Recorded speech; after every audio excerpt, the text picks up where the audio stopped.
আজকের ভিডিওতে আমরা পদার্থের কঠিন অবস্থা বা সলিড স্টেট থেকে টাইপ 3 এর অঙ্কগুলো দেখব।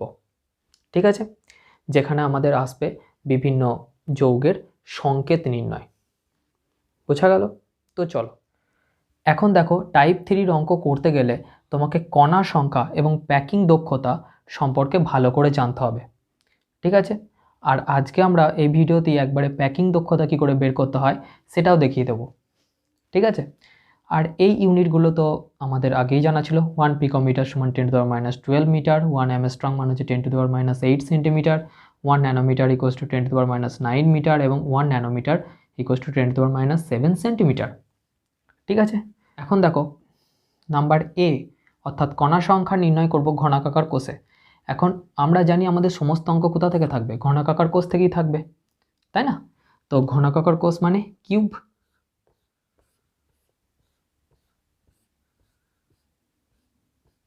কিউবের কথা বলছে, বেশ। আচ্ছা, এটার ইংরেজিটা হচ্ছে এটা finding total number of atoms in a cubic unit cell. Cubic unit sell.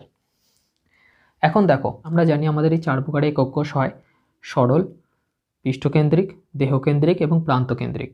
এবং এদেরকে শর্ট ফর্মে কি বলে সেটা আমরা আগের ভিডিওতে দেখেছি। সরলকে বলে এসসিসি, পৃষ্ঠকেন্দ্রিককে বলে এফসিসি, দেহকেন্দ্রিককে বলে বিসিসি এবং প্রান্তকেন্দ্রিককে বলে ইসিসি। তাই না? এখন দেখো 4টে কেস পসিবল হতে পারে কণার উপস্থিতি সম্পর্কে। আমরা জানি 4 রকম একক কোষ হতে পারে। তো এর মানে কি না, নিশ্চয়ই কণা সংখ্যা, পদার্থের কণার সংখ্যার উপস্থিতি এই ঘনকাকার একক কোষে বিভিন্ন রকম বা 4ভাবেই হতে পারে, তাই তো? এখন দেখো, যদি একটা কণা ঘনকের এই কর্নারে উপস্থিত থাকে, পদার্থের কণা যদি কোনো কিউবের বা ঘনকের কৌণিক বিন্দু বা কর্নার পজিশনে অবস্থান করে থাকে, তাহলে তার অবদান হয় 1/8 অংশ। 1/8 অংশ। ঠিক আছে, বুঝতে পারলে কি না? যদি খুব বেশি জটিল মনে হয়, তুমি মনে রাখবে যে যদি কণা কোনো কিউবের বা ঘনকের একবারে কৌণিক পজিশনে অবস্থান করে, অর্থাৎ এই জায়গাগুলো এই কোণ পজিশনে অবস্থান করে, তাহলে তার অবদান হয় 1/8 অংশ। 3D স্ট্রাকচার তো বোর্ডেতে করাটা খুব একটা পসিবল না আমার পক্ষে, তো তোমরা বইটাকে ফলো করো, তোমরা তাহলে তার চট করে বুঝতে পারবে। বেশ, তো সরল এসসিসি কিউবটা ঠিক এরকম দেখতে হয়। বোঝা গেল? অর্থাৎ প্রতিটা কৌণিক বিন্দুতে কর্নার এরকম, তাহলে 1/8 অংশ। ঠিক আছে, এখন যদি কোনো কণা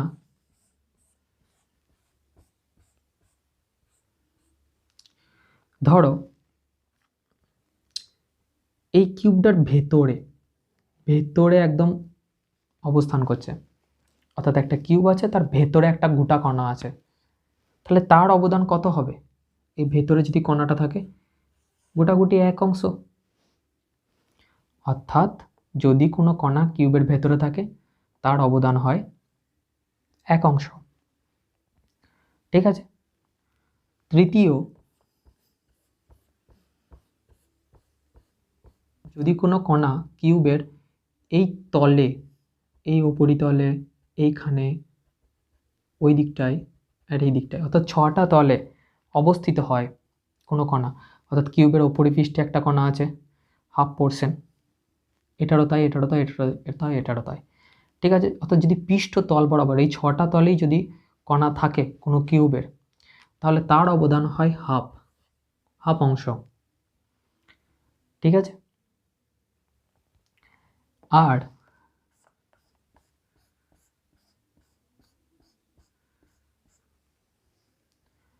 যদি কোনো কণা এই মধ্যবিন্দু অর্থাৎ বাহুর মধ্যবিন্দু বরাবর অবস্থিত হয়, তাহলে তার অবদান হয় 1/4 অংশ।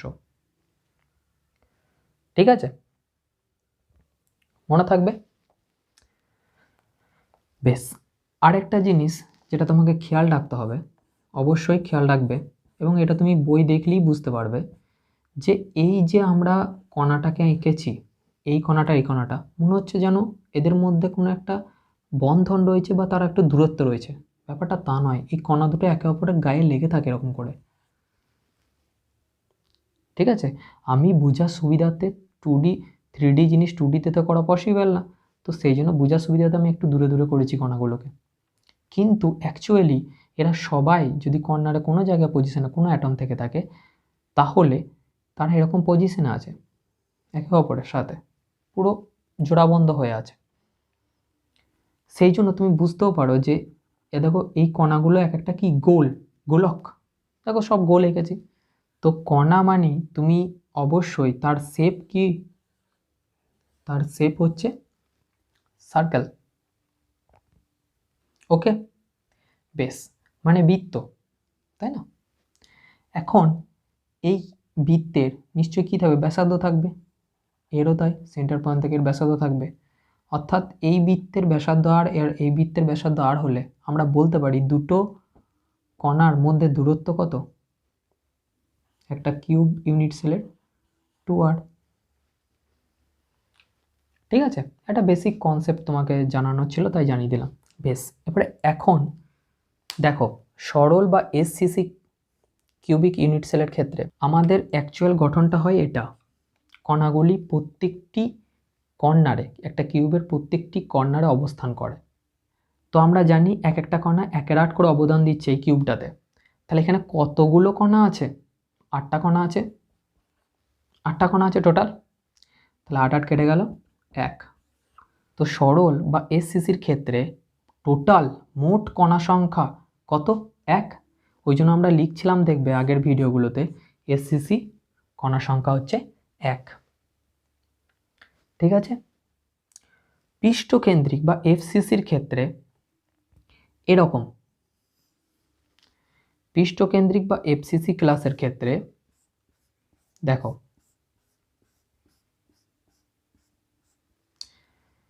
এফসিসির ক্ষেত্রে প্রতিটি কর্নারে অ্যাটম তো থাকেই,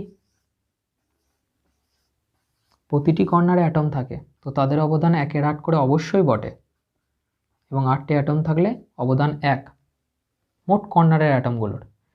কিন্তু কিন্তু পৃষ্ঠকেন্দ্রিক মানে 6টা অ্যাটম, এই তলে একটা থাকবে, এই তলে একটা থাকবে, এই তলে একটা থাকবে, এই তলে একটা থাকবে, এবং পেছনের দিকের তলে একটা থাকবে, মানে এরকম করেও থাকবে। অর্থাৎ এদের কর্নারেতেও অ্যাটম থাকবে এবং পৃষ্ঠতেও থাকবে। তাহলে কর্নারের জন্য অবদান হচ্ছে, কণার টোটাল হচ্ছে কত, 1, এবং পৃষ্ঠদেশের জন্য হাফ হাফ করে কটা আছে, 6টা তল আছে, 6টা অ্যাটম আছে। তাহলে 6টা তলে 6টা অ্যাটম মানে কত, হাফ হাফ করে 6, তাহলে হচ্ছে 3। তো টোটাল কণার সংখ্যা কত হলো না, কর্নার অ্যাটমের জন্য 1 এবং পৃষ্ঠের জন্য 3, তাহলে টোটাল হলো এফসিসির ক্ষেত্রে 4 কণার সংখ্যা বা মোট কণা সংখ্যা। সেই জন্য দেখবে আমরা পৃষ্ঠকেন্দ্রিকের ক্ষেত্রে 4 লিখতাম, ঠিক আছে। বেশ, এরপরে দেহকেন্দ্রিকের ক্ষেত্রে দেখো, দেহকেন্দ্রিকের ক্ষেত্রে কর্নার পজিশনগুলোতে তো অ্যাটম থাকবেই, তাহলে কর্নারে থাকার দরুন মোট অবদান কত হবে না, 1/8 করে 8, তাহলে 1। আর দেহে একটা গোটা কণা কিউবের ভেতরে আছে, তাহলে তার অবদান তো একই, তাহলে +1 সমান কত হচ্ছে 2।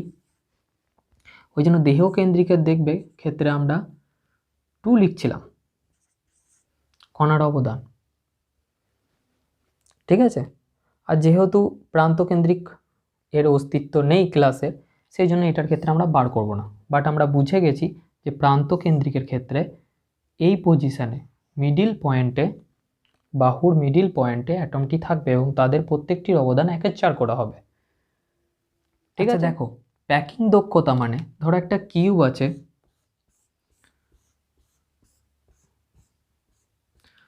অর্থাৎ ঘনাকার একক কোষ, তো বলো এই জায়গায় এইরকম করে যদি অ্যাটম থাকে, ভালো করে বুঝে দেখো, এরকম জায়গায় যদি অ্যাটম থাকে, নিশ্চয়ই ভেতরে কিছু অংশ ফাঁকা স্থানও তো থাকবে। অ্যাটমগুলো, কণাগুলো হচ্ছে গোলক বা বল, তো তারা যতই কাছাকাছি থাকুক অ্যাটমগুলো, তাদের মধ্যে নিশ্চয়ই ইন্টারমলিকুলার স্পেসটা থাকবে, তাদের রিঅ্যারেঞ্জমেন্টে কিউবের ভেতরে কিছু ফাঁকা স্পেস থাকবে। এবার বলতে পারো দাদা যে দেহকেন্দ্রিকের ক্ষেত্রে ভেতরে তো একটা অ্যাটম আছে, তবুও তার চারিপাশে অবশ্যই ফাঁকা স্থান থাকবে। তাহলে আমরা বুঝতে পারছি যে অ্যাটমগুলোর রিঅ্যারেঞ্জমেন্টে একটা কিউবিক ইউনিট সেলের কিছু ফাঁকা স্থান রয়েছে। তাহলে কতটা পরিমাণে প্যাকড আপ সেটা আমাকে জানতে হবে, যে এর কতটা অ্যাটমগুলো কতটা পরিমাণে টোটাল জায়গা দখল করেছে। তো প্যাকিং দক্ষতা মানে তারই একটা হিসাব, একক কোষের মোট আয়তন অর্থাৎ এই গোটা কিউবটার কত আয়তন, তার রেসপেক্টে এই কণা দ্বারা কতটা আয়তন ওই কিউবের দখল হয়েছে, একক কোষের কণা দ্বারা অধিকৃত আয়তন। ঠিক আছে, বেশ। এবার আমাকে করতে কি হবে না, আমাকে এসসিসি, এফসিসি এবং বিসিসি এই কোষগুলোর ক্ষেত্রে প্যাকিং দক্ষতা বের করতে হবে। আমরা যেটা সেই প্রথমকার ভিডিওতে ছককে দেখেছিলাম এবং পার্সেন্টেজ হিসাবে বের করে রাখতে বলেছিলাম, যে দেখো মোট আয়তন এটা, তারপরে দেখবে ভয়েড অর্থাৎ ফাঁকা স্থানও বের করেছিলাম 100 থেকে বাদ দিয়ে। তো সেই ছকটাতে যে প্যাকিং দক্ষতা ছিল তার হিসাবপত্রটা আজকে করব আমরা। ঠিক আছে, বেশ। আরেকটা কথা তোমাকে বলে রাখি এখানে, যে তুমি কিউবে তো এখানে নিশ্চয়ই লেন্থ কত ধরবে, এ ধরবে, তাই না? এবং প্রতিটা অ্যাটম যেহেতু গোলক, তার ব্যাসার্ধ থাকবে বৃত্ত হিসাবে, তাহলে তার ব্যাসার্ধ তুমি কত ধরবে, আর ধরবে। ঠিক আছে, তো তোমাকে এ আর আর এর মধ্যে সম্পর্ক বের করতে হবে, বোঝা গেল? এবং এর মান আমি আর এককেই বসাবো, কারণ তুমি জানো প্রতিটি একক কোষ, আমরা এখানে যতগুলো একক কোষ নিয়ে আলোচনা করতে যাচ্ছি প্রত্যেকটা ঘনকাকার। তো তাদের প্রত্যেকের আয়তন, যদি ঘনকের প্রতিটি বাহু এ হয় সবকটাই সমান, তাহলে প্রত্যেক মানে এই ঘনকটির তাহলে আয়তন কত হবে? অফকোর্স এ কিউব হবে, কারোর কোনো ডাউট নেই।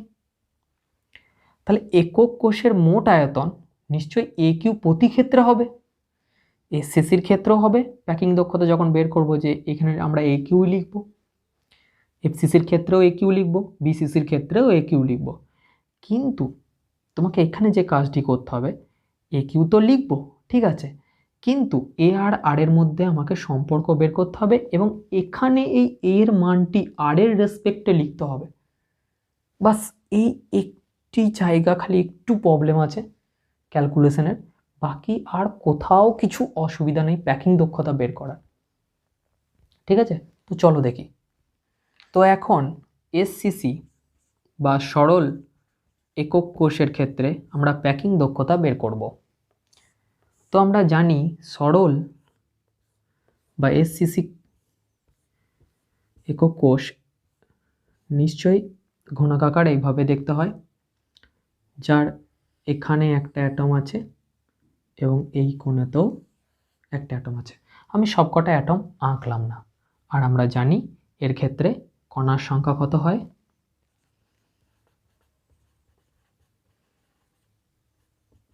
1। এখন প্যাকিং দক্ষতা সমান একক কোষের কণা দ্বারা আয়তন, তাহলে শুধু কণা আয়তন লিখলাম, হ্যাঁ, আর নিচে আছে মোট আয়তন অর্থাৎ কোষটির মোট আয়তন। বেশ, তাহলে আমরা প্রথমে মোট আয়তনটা বের করি। দেখো ঘনকের প্রতিটি বাহুর দৈর্ঘ্য আমরা কত নেব বলেছিলাম, এ একক, তাহলে আয়তন নিশ্চয়ই এ কিউ হবে। এবং এটাও বলেছিলাম যে এ আর আর এর মধ্যে তোমাকে সম্পর্ক বের করতে হবে। আচ্ছা, এই লেন্থটা যদি আমি এ ধরি, মানে এই লেন্থটাও তো আমি এ ধরেছি। আচ্ছা, তুমি একবার ভালো করে ভেবে বলো যে এখান থেকে এটা কি এই গোলকের দ্বারা তার ব্যাসার্ধ নয়, বা এখান থেকে এটাও তো ওই গোলকটার ব্যাসার্ধ। তাহলে আমরা বলতে পারি যে এ সমান আর প্লাস আর, সমান 2r, ঠিক আছে? তাহলে 2r তার cube two the power cube মানে 8r কিউব। এই তো আমাদের বেরিয়ে গেল। এখন মোট আয়তন আমাদের বেরিয়ে গেছে, কণার আয়তন কত?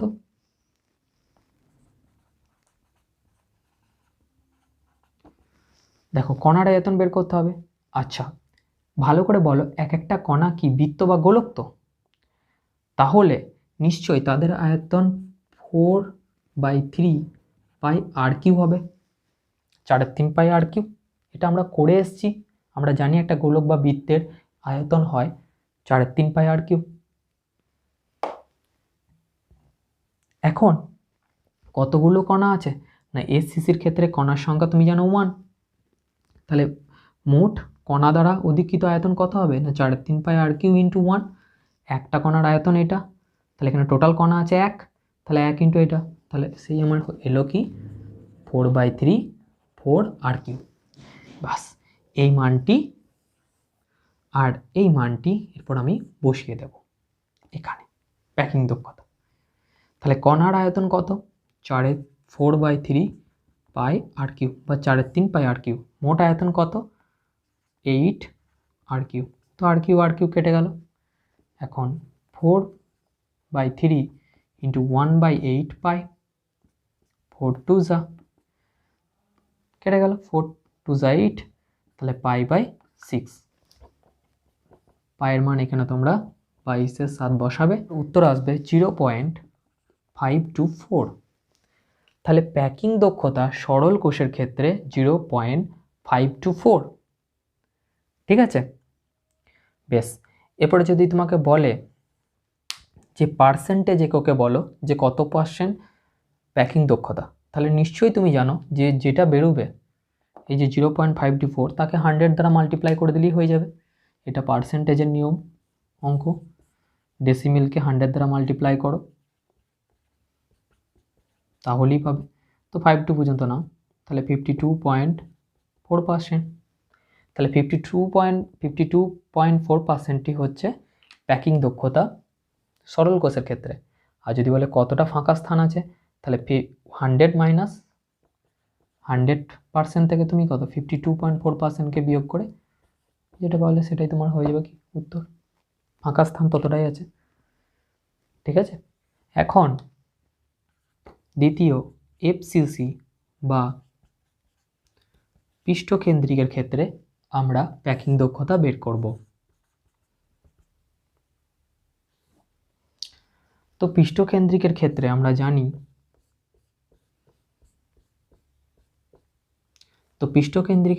আমরা জানি, মোট কণার সংখ্যা হয় কত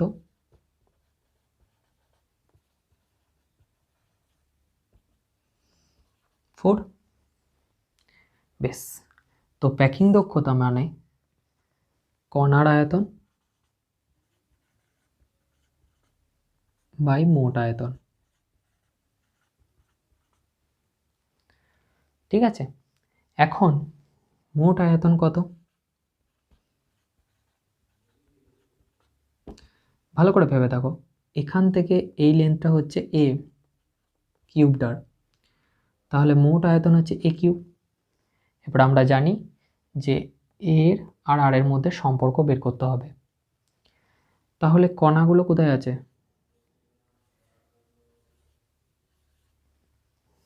এই 8টা কোণে তো 8টা থাকবেই, তার সাথে সাথে এই পৃষ্ঠ বরাবর একটি করে আছে, তাই তো? এই কিউবটাকে আমি যদি আর একটু ভালো করে আঁকি আমাদের বুঝতে আরো সুবিধা হবে।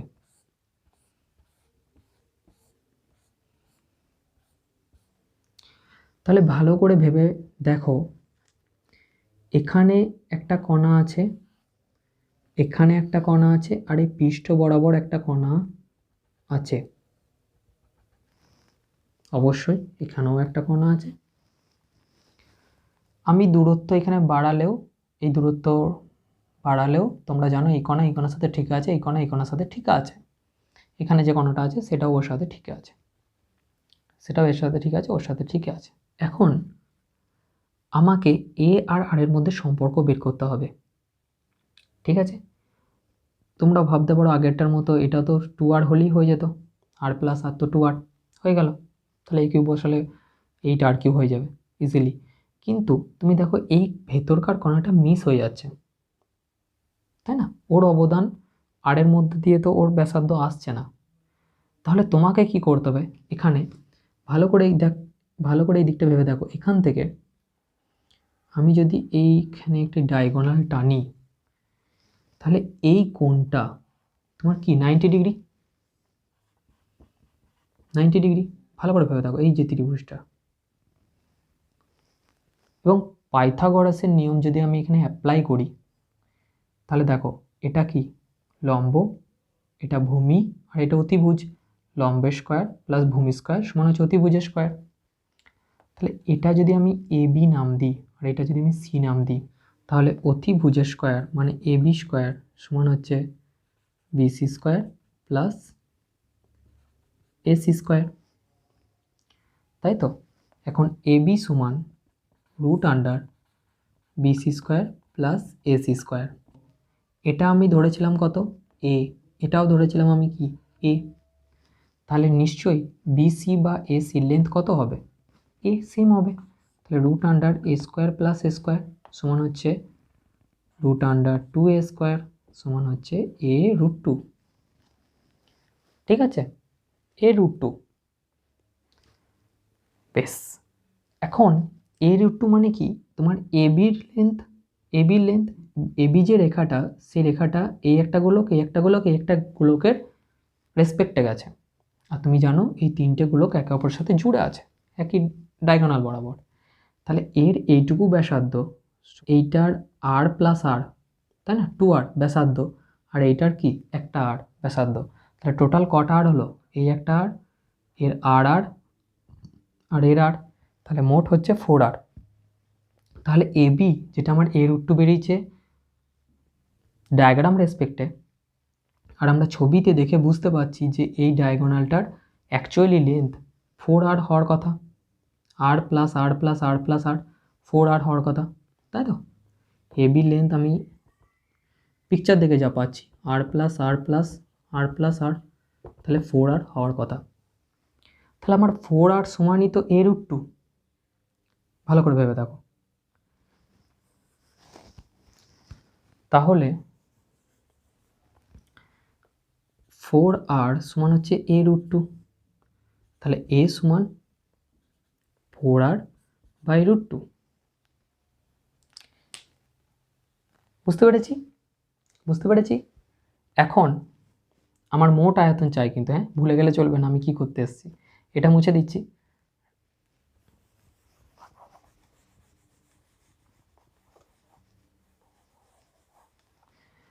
এখন এই এর মানটা এখানে ডাইরেক্ট বসিয়ে দিলে জিনিসটা একটু বড় হয়ে যাবে, এখানে একটা কাটাকাটি পসিবল, তো সেটা আমি করে নিই। এর ক্যালকুলেশনটা দেখো, 4 সমান কত, 2 ইন্টু 2 ইন্টু আর রুট 2, তাই তো? এখন রুট 2 কাটাকাটি হলে এটা রুট 2 পড়ে থাকে, তাই না? রুট 2 গুণ করলে 2ই হয়। বেশ, তাহলে 2 রুট 2 আর এ সমান, ঠিক আছে, এর মানটি এখন যদি আমি এখানে বসাই, তাহলে আমার কি দাঁড়াবে না 2 রুট 2 আর তার কিউব, তাহলে এটা 8 কিউবটা রেসপেক্টে 2 ইন্টু 2 ইন্টু 2 8 আর কিউব, বাইরে বার করে দিলাম। 2 মানে রুট মানে কত, হাফ, রুট 2 মানে কত, 2 টু দি পাওয়ার হাফ। বেশ, আর একটা 3 আছে, তাহলে নিশ্চয়ই এটা 3/2 হয়ে গেল। ঠিক আছে, কণার আয়তন, তাহলে কণার আয়তন কত, কণার আয়তন কত না, কণার আয়তন তুমি জানো প্রতিটা গোলক বলে 4/3 পাই আর কিউব হবে এর আয়তন। আর এফসিসির ক্ষেত্রে কণার সংখ্যা, মোট কণার সংখ্যা 4, তাহলে 4, তাহলে হলো কত 16/3, 4 4 16 পাই আর কিউব। এবারে বসিয়ে দাও, তাহলে কণার আয়তন 16/3 পাই আর কিউব বাই মোট আয়তন কত 8 আর কিউব 2 টু দি পাওয়ার 3/2, তাহলে আর কিউ কেটে গেল। এখন 16/3 ইন্টু 1/8 ইন্টু 2⁻³ ঠিক আছে, তাহলে এটা আসছে। এখন 1/3 2 ইন্টু 2⁻³ আর হ্যাঁ অবশ্যই একটা পাই আছে, মিস গেছে, পাই। তাহলে ক্যালকুলেশনটা দেখো, 2⁻1 এটা তো কত 2⁻1, তাহলে 1 আর জানো বেস সেম থাকলে ইন্ডেক্সের নিয়ম অনুযায়ী পাওয়ারগুলো কী হয়ে যায়, যোগ হয়ে যায়। তাহলে এই 2 এর পাওয়ার আছে 1 আর এই 2 এর আছে -3/2, তাহলে 1 - 3/2 তাহলে হচ্ছে তোমার -1/2, তাই তো। তাহলে 1/3 ইন্টু 2⁻1/2 পাই। বেশ, এদিকটা একটু মুছে দিচ্ছি এখানটায়। তাহলে এটা কত হচ্ছে -1/2, তাহলে 1/3√2 পাই। এখন এর মানটি ক্যালকুলেটারে তুমি বসাবে, দেখবে কত হয়, দেখবে 0.74 এর মতো আসছে।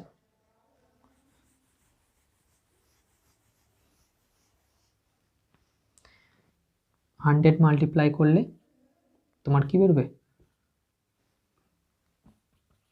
74% প্যাকিং দক্ষতা, আর 100 থেকে মাইনাস করে 74 বার করলে তুমি তার ভ্যাকুয়াম বা ভয়েড স্থানটা পেয়ে যাবে।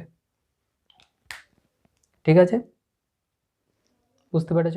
আচ্ছা, এখন বিসিসি অর্থাৎ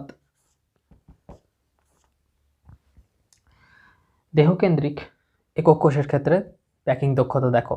তো বিসিসির ক্ষেত্রে তোমাদের নিশ্চয়ই মনে আছে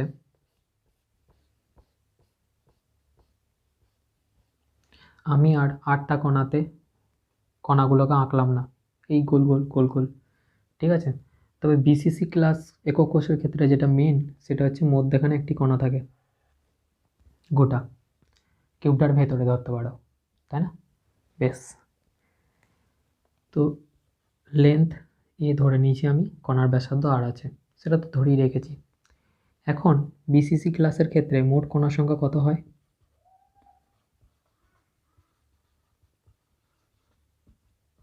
2, তাই তো। আচ্ছা, এখন তোমাকে কি বার করতে হবে জানো? দেখো, তোমাকে অ্যাকচুয়ালি এই লেন্থটা বার করতে হবে, কত হয় ওখান থেকে ওটা। এখন আমি এটা বের করব কি করে? দেখো, এটা বের করতে গেলে আমাকে আগে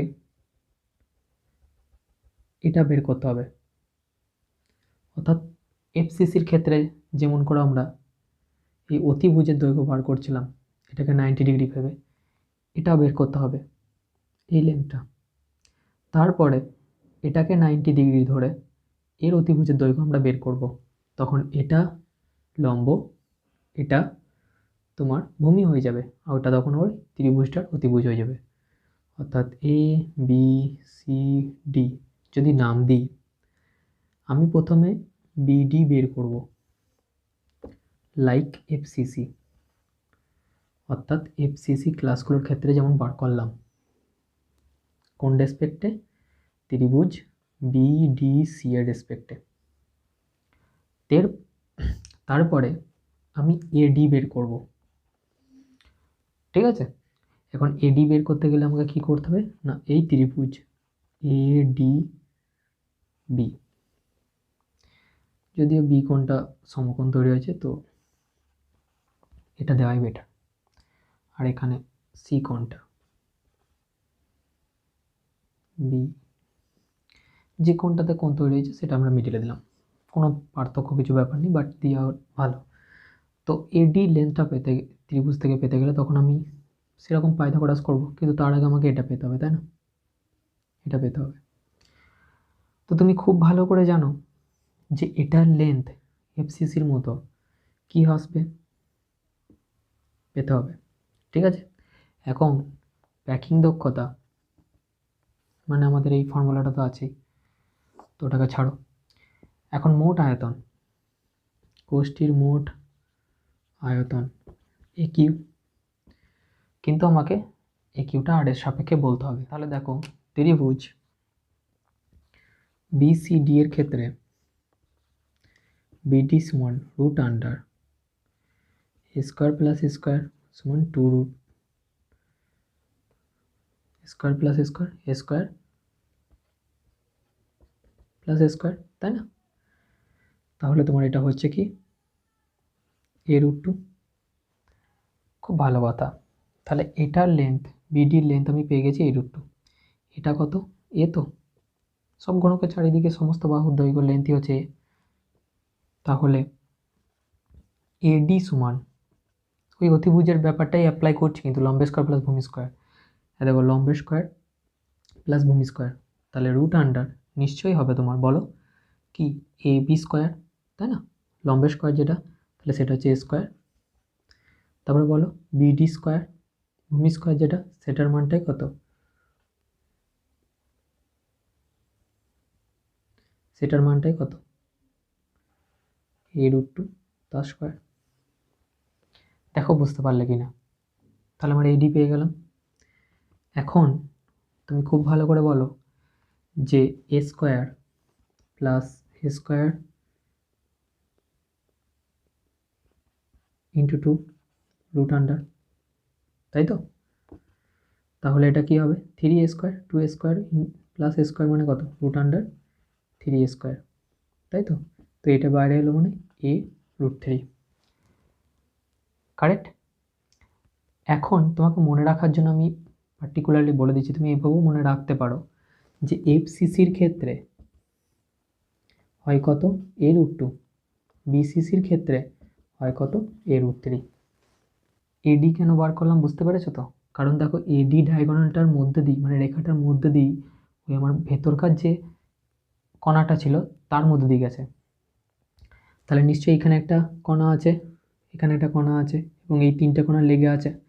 এই তিনটে কণা নিশ্চয়ই কি একে অপরের লেগে আছে সাথে।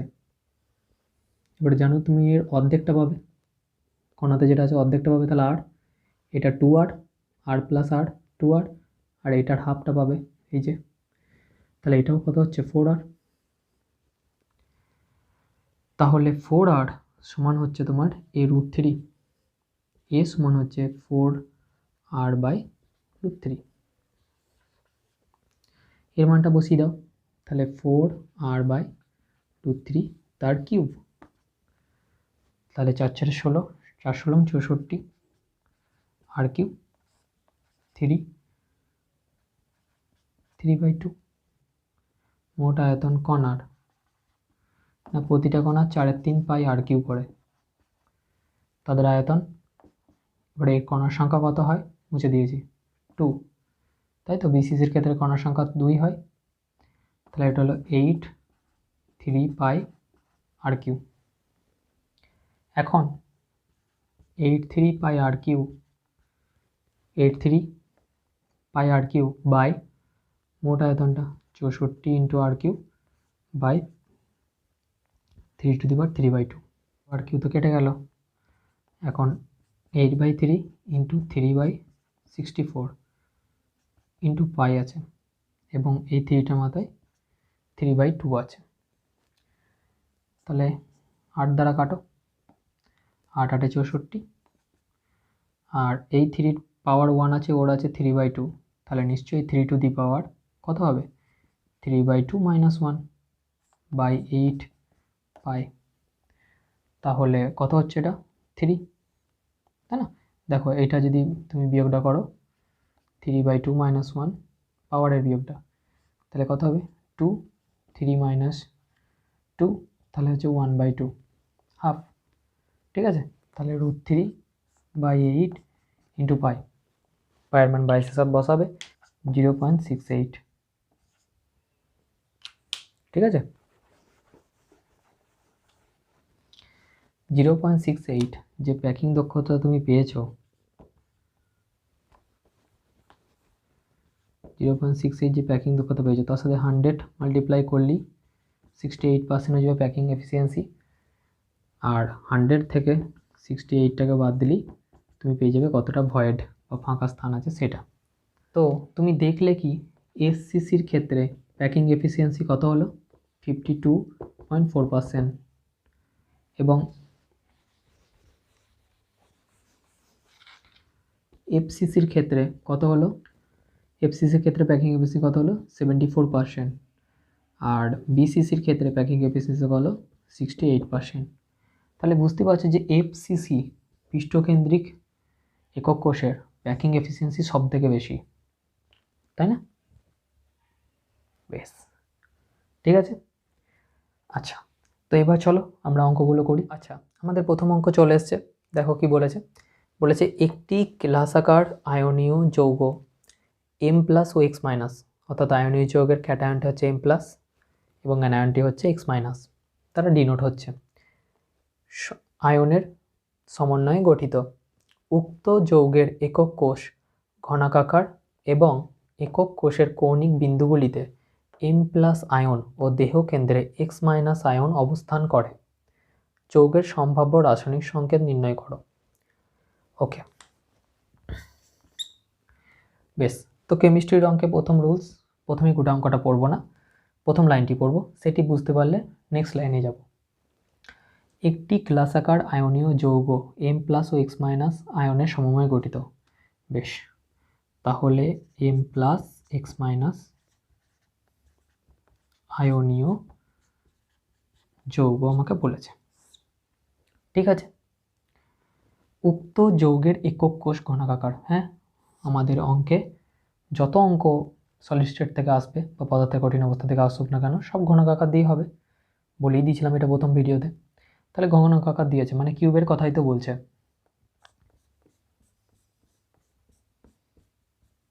বেশ, এবং একক কোষের কৌণিক বিন্দুগুলিতে এম প্লাস আয়ন আছে, তার মানে নিশ্চয়ই এইখানে এখানে এখানে এখানে এই প্রতিটা কোণে, একটা ঘনকের 8টি কোণে নিশ্চয়ই কি আছে, এম প্লাস আয়নগুলো আছে। দেহ কেন্দ্রে এক্স মাইনাস আয়ন অবস্থান করছে, তাহলে দেহ কেন্দ্রে মানে হচ্ছে ওই ভেতরে গোলক কিউবটার একদম মিডিল পয়েন্টে ভেতরে এক্স মাইনাস আয়ন অর্থাৎ অ্যানায়নটা রয়েছে।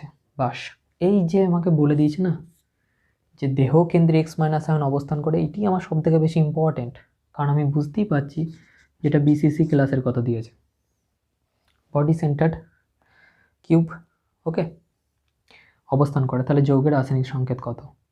ঠিক আছে, এখন তুমি বলো আমাকে যে আয়নীয় যৌগ, তাহলে নিশ্চয়ই সংকেত কি হবে? সংকেত নিশ্চয়ই এম তার সাফিক্সে এ আর এক্স অ্যানায়ন তার সাফিক্সে বি, এটাই কিছু একটা হবে, ঠিক আছে। বেশ, এবার চলো আমরা এই এ আর বিটাকে আমাকে বার করতে বলছে। তাহলে তুমি আমাকে বলো যে এম তো ক্যাটায়ন ও কটা আছে? ও 8টা আছে, এবং তুমি জানো ওরা কৌণিক বিন্দু পজিশন আছে, তাহলে সবারই অবদান নিশ্চয় 1-8 করে। এটা সরল, বা সরল কেন, এটা সরল কোষ্টার ক্ষেত্রে এই জিনিসটা আমরা প্রথমে কণার সংখ্যা বের করার ক্ষেত্রেই দেখলাম, বুঝলাম যে কৌণিক অবস্থানে বা কর্নারে যদি কিউবের কর্নারে যদি কোনো কণা থাকে তাহলে তার অবদান কত হয়? 1-8 করে। তাহলে 1-8 কেটে দিলে 1-8 কেটে 1 হয়, হয়ে গেল। এখন এক্স মাইনাস যে অ্যানায়নটি আছে সে কোথায় আছে? সে একদম মিডিল পোর্শন আছে, তো তার অবদান তো 1 হয়, সে গোটাগুটি আছে, কোনো দিকে বাটোয়ারা পড়েনি, তাই না? তাহলে এটাই আমার নিশ্চয় হচ্ছে এ, আর এটাই আমার হচ্ছে কি বি।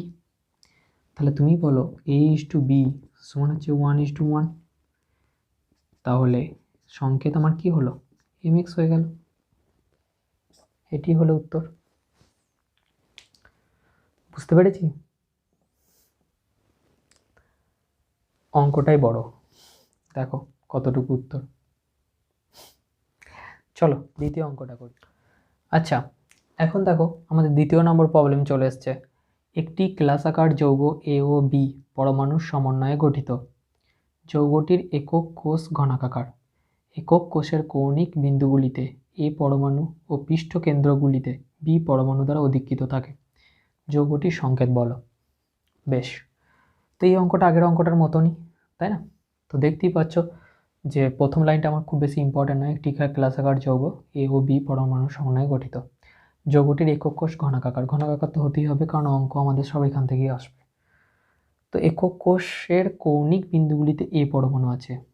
বেশ, ঘনাকাকার বলেছে মানে তুমি নিশ্চয়ই বুঝে গেছো।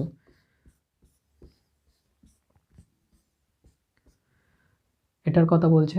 আর কৌণিক বিন্দুগুলিতে এ আছে, তাহলে এই পজিশন কিউবের প্রত্যেকটা কোণাতে কার অবস্থান, কোন অ্যাটমের অবস্থান, এ পরমাণুর অবস্থান। পৃষ্ঠকেন্দ্রে বি পরমাণু আছে। পৃষ্ঠকেন্দ্র মানে কি, নিশ্চয়ই এখানে বি উপরিতল, যতগুলো তল আছে পেছনেরটা দিলাম পেছনের তলে, আর এই সামনের দিকটা কি করে দেবো, এখানেই দেবো, বুঝতে পারবে, দিলাম এই তলে একটা, নিচের তলে একটা, আর এই পাশের তলে একটা বি পরমাণু আছে, তাহলে এইগুলো হচ্ছে বি পরমাণু। এখন যৌগটির সংকেত আমি এ বি হবে ধরে নিলাম, কারণ প্রথমটাকে এ এবং দ্বিতীয় পরমাণুটাকে বি দ্বারাই লেখা হয়। যৌগের ক্ষেত্রে আমি ধরে নিলাম এটা বি এ নয়, এ বি। তোমরাও তাই করবে, অ্যালফাবেটিক অর্ডারই সাজাবে। এখন বলো এ তোমার কত কৌণিক পজিশন আছে, তো তাহলে 8টা কোণ আছে, 8, এবং প্রত্যেক কৌণিক পজিশনে অবদান কত হয় কণাগুলোর, 1/8 করে। তাহলে নিশ্চয়ই আমার কত হচ্ছে, এর 1 হচ্ছে কোন সংখ্যা। বি কটা তল আছে, 6টা তল আছে। তুমি জানো পৃষ্ঠদেশে অবস্থান মানে নিশ্চয়ই সে হাফ করে পায়, এফসিসি, তাই না? এফসিসি ক্লাস দিয়েছে গো, এটা বুঝতে ভুল নেই তো, হাফ করে পায়। বেশ, তাহলে এটা কত হলো 3, তাহলে বি এর মান এলো 3। তাহলে এ বির ক্ষেত্রে ধরলাম এটা এক্স বি ওয়াই, তাহলে x/y সমান হচ্ছে 1:3। তাহলে সংকেত কত হবে, এ 1 লেখার দরকার নেই, B3। এটাই হলো যৌগটির সংকেত। চলো আমরা এর পরের অঙ্কটাতে চলে যাই। এখন দেখো 3 নম্বর প্রবলেমটা কি বলেছে, তো দেখি ঘাবড়াবে না, আমি বলে দিই। একটা কিউব, ঘনকাকার কিউব দিয়ে দিয়েছে, দিয়ে তার কর্নারে 8টা কর্নারে এ অ্যাটমকে দিয়েছে, এবং মিডিলে কিউবটার ভেতরে মিডিলে একটা বি অ্যাটম আছে, আর এই দুটোর এ এর মিডিলে সি অ্যাটম আছে। প্রতিটা বাহুতে মিডিল পোর্শনে সি অ্যাটম আছে। দিয়ে ওরা বলেছে মোট কণার সংখ্যা বের করতে হবে আর সংকেত নির্ণয় করতে হবে। তাহলে বলো কণা কত রকমের আছে, এ আছে, বি আছে, সি আছে। আমি ধরলাম এর এক্স, এর ওয়াই, এর জেড হবে সংকেত, সাধারণ সংকেত।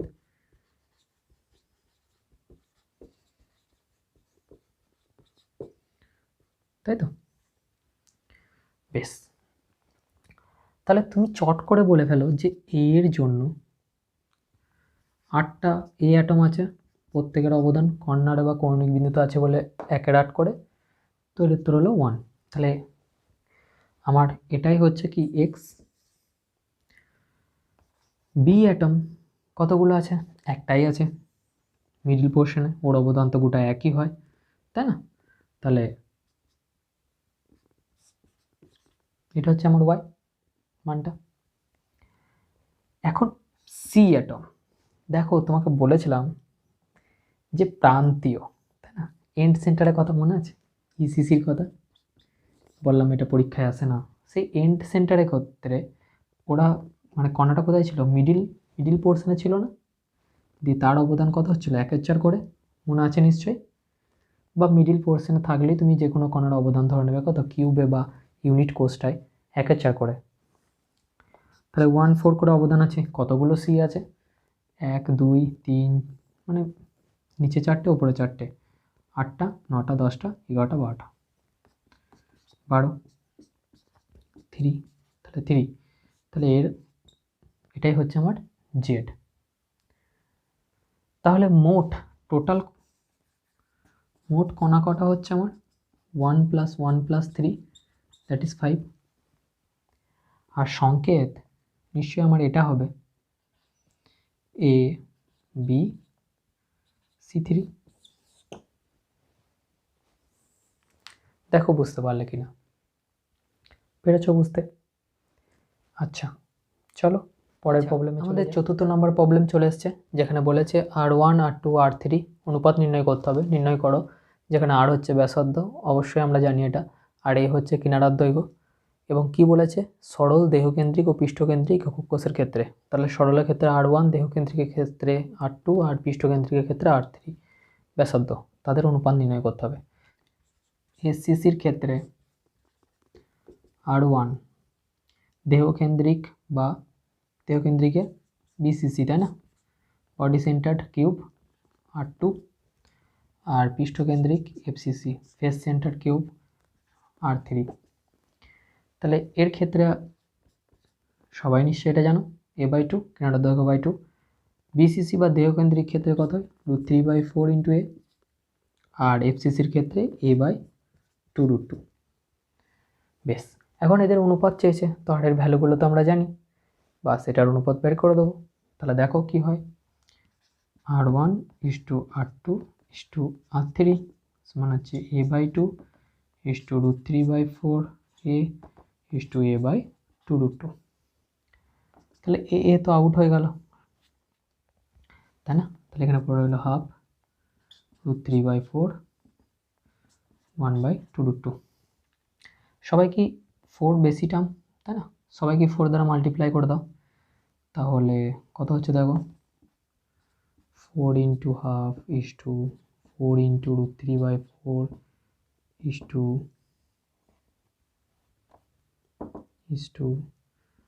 1/2 √2। তাহলে 2 2 যা 4, 2 হলো, এটা 4 4 কেটে গেল, এটা 2 2 যা 4, আর এখানে √2, এই 2 কেটে গেলে √2 থাকে, তাহলে 2:3 √2, তাই না।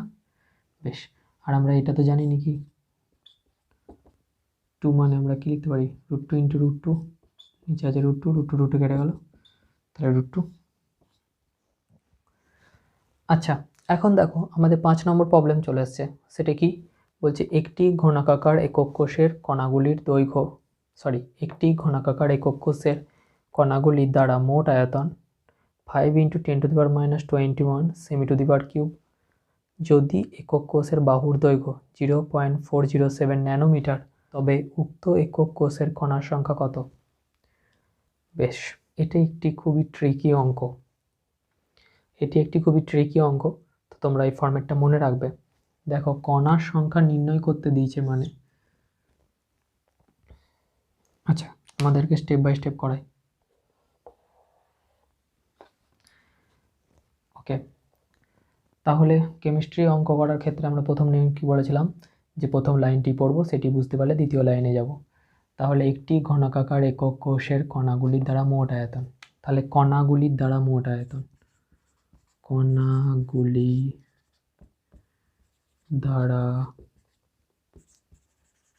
মোট আয়তন 5 × 10⁻20 সেন্টিমিটার কিউব।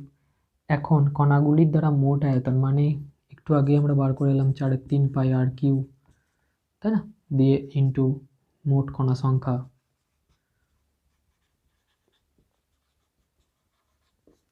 দিয়ে আমরা কি আয়তন পাচ্ছিলাম। তো এখন এটার ভ্যালু এটা দিয়ে দিয়েছে, তো আমরা বুঝতেই পেরে গেলাম যে কণাগুলি দ্বারা মোট আয়তন দিয়েছে মানে প্যাকিং এফিসিয়েন্সি কোনোভাবে রিলেটেড আছে, তাই তো। বেশ,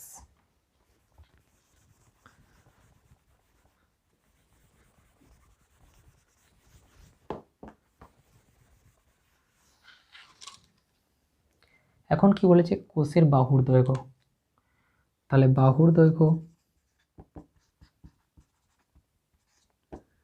হচ্ছে A সমান হচ্ছে 0.407 ন্যানোমিটার। দেখো ন্যানোমিটার আছে, এটা সেমি আছে, তো আমাকে চেঞ্জ তো করতেই হবে, সেমিতে নিয়ে চলে যায়, তাহলে 0.407 ইন্টু ন্যানোমিটার থেকে সেন্টিমিটার, 1 ন্যানোমিটার = 10⁻⁷, তাহলে 10⁻⁷ সেন্টিমিটার। বাস, ইউনিটের ঝামেলাটা তো আগেই মেরে ফেললাম আমরা। তাহলে বাহুর দৈর্ঘ্য এটা, এখন বাহুর দৈর্ঘ্য এটা মানে আমি AQ বার করতে পারি, তার মানে সেটা আয়তন হয়ে যাবে আমার, তাহলে 0.407 × 10⁻⁷ কিউব আর সেমিটাকে বাইরে বার করে দিলাম এবং তার কিউব দিয়ে দিলাম। এবারে এগুলো এই কিউবটা কেন করলাম না, আমরা বুঝতেই পারছি যে প্যাকিং এফিসিয়েন্সি মানে হচ্ছে কণাগুলির দ্বারা মোট আয়তন 5 × 10⁻20 ওয়ার সেমি to the power cube by সমগ্র কোষটার মোট আয়তন। তো বাহুর দৈর্ঘ্য মানে এ, তো বুঝতে পারছো তো কিউবটা, এই কিউবটার এই কিনারাটা বলে দিয়েছে এ, তাহলে ওই এত ন্যানোমিটার। তার মানে বুঝতেই পারছো সেটা 2R হোক 4R হোক যা বটে ওরা সেটা জানুক, ওরা আমাকে এ বলে দিয়েছে এটা। তাহলে আমি এ কিউব করলেই কি এই ঘনকটার আয়তন বেরিয়ে গেল, তার মানে কি একক কোষটার আয়তন মোট আয়তন। তাহলে আমরা প্যাকিং দক্ষতা মানে জানি কি কণাগুলি দ্বারা আয়তন বাই মোট আয়তন। তো মোট আয়তন মানে কত 0.407 × 10⁻⁷ তার কিউব, আর এটার কি আছে সেমি কিউব, এই যে। তাহলে সেমি কিউব কেটে গেল ইউনিটটা। এটা ক্যালকুলেশন করলে তোমার আসবে 0.74। তুমি বুঝতেই পারছো যদি আমি 0.74কে এপি পার্সেন্টেজে দেখি 100 দ্বারা মাল্টিপ্লাই করি তাহলে 74%। তার মানে আমি অফকোর্স বুঝতে পারছি এটা এফসিসির কথা বলেছে, পৃষ্ঠকেন্দ্রিক ঘনকাকার কোষ, যেখানে সব থেকে বেশি থাকে প্যাকিং এফিসিয়েন্সি। তো এখানে কণার সংখ্যা কত হয় গো 4 হয় না? তাহলে বুঝতে পারলে সেই কণার সংখ্যাই তো বার করতে দিয়েছিলাম আগে। তাহলে আমাকে কোষটা জানা খুব ইম্পর্ট্যান্ট ছিল যে ওটা কোন একক কোষ, তবেই না আমি কণার সংখ্যাটা বলতে পারবো। এসসিসি হলে আমরা 1 বলে দিতাম, বিসিসি হলে আমরা 2 বলে দিতাম, তাই না? বুঝতে পেরেছো তো? বেশ, তো আজকের মতো এখানেই স্থগিত রইল। পরের ক্লাসে টাইপ 4 অঙ্ক নিয়ে আমাদের আলোচনা শুরু হবে। ততক্ষণের জন্য বাই।